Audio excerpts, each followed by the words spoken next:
Shine Campus. What's good, everybody? I hope everybody's enjoying their family this week and any festivities that you're able to do, whether you're cooking or just hanging out. Hope you guys are all enjoying it. So Sunday strength, let's get you in and out. The I think us just being able to look quickly at what it is that we're talking about and kind of break it down as fast as we can, but as efficiently as we can will be good. So let's do it. So why things aren't going your way. So to me, the concept that I want us to be able to talk about is a victim mentality, and I'll put it to the conversation like this: we have a choice a lot of times in life to choose between um, being a victim or somehow being a victor in scenarios. And so, before I go into that choice, the thing that I want to admit is that there are things in life that are going to be challenging enough for us to say that something actually happened to us, meaning that we were victimized.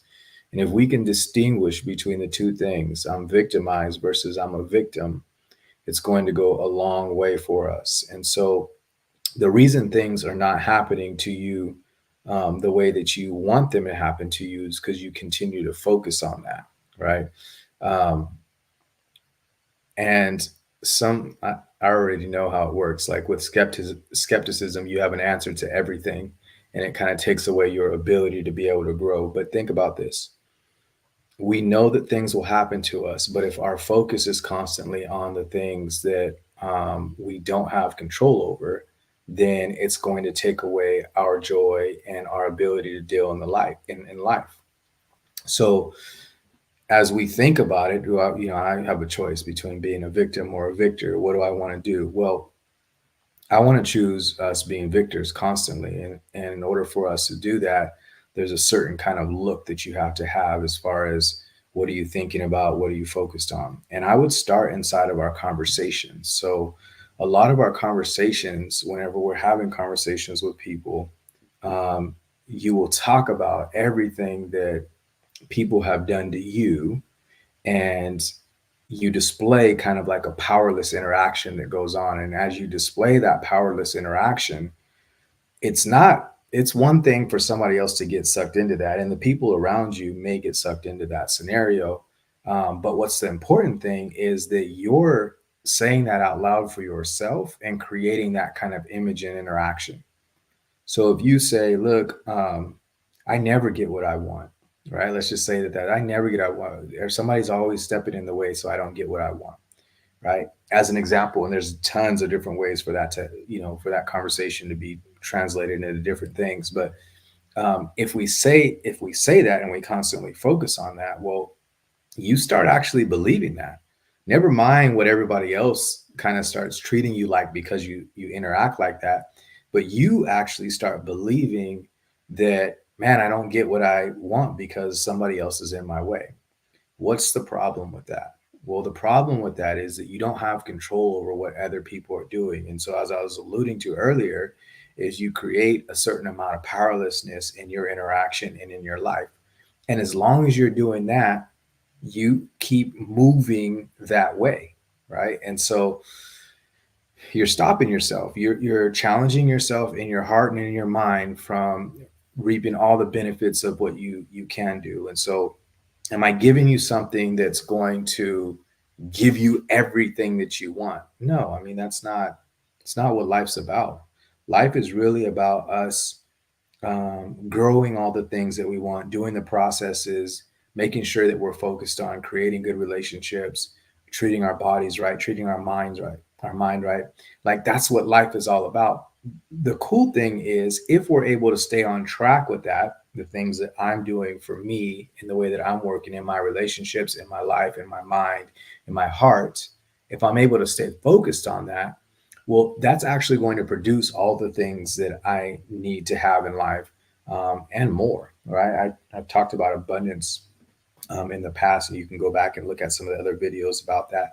But the idea that you would just be able to have that kind of focus to where you say, look, I'm not going to I don't need to have conversations about what I'm powerless about. Like that's not a conversation that I need to have.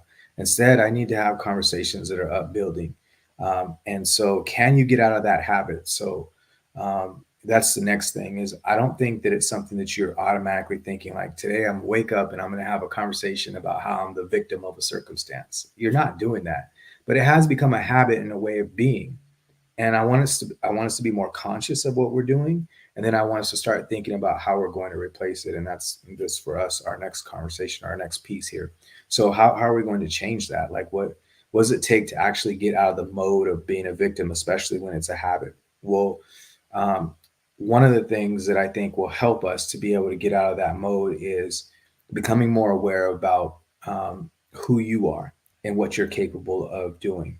And if you're willing to stare at that more than all the hardship that has been brought to you, then I think that that will be a useful start moving forward. Sometimes there are traumas in our life that have happened that actually create that experience and that habit for us. And so it's more of like a hypervigilance than it is like a choice that's going on.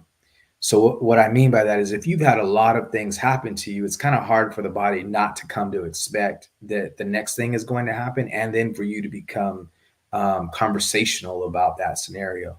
So in order for us to undo that those trauma scenarios, or not undo, but for us to be able to process those trauma scenarios, a good way of being able to do that is just being able to look at previous experiences and process through those situations as much as possible. One favorite scenario for me is a visualization where I go and visit the younger version of me who has experienced hard things, and being able to just create a security interaction in those moments is a huge deal. What's a security interaction? A security interaction is just you being able to be there to support without having to change or create a different kind of feeling for that version of you. It's super helpful to your psyche. You know, it'll drop the need for you to have to just react on those scenarios. Okay.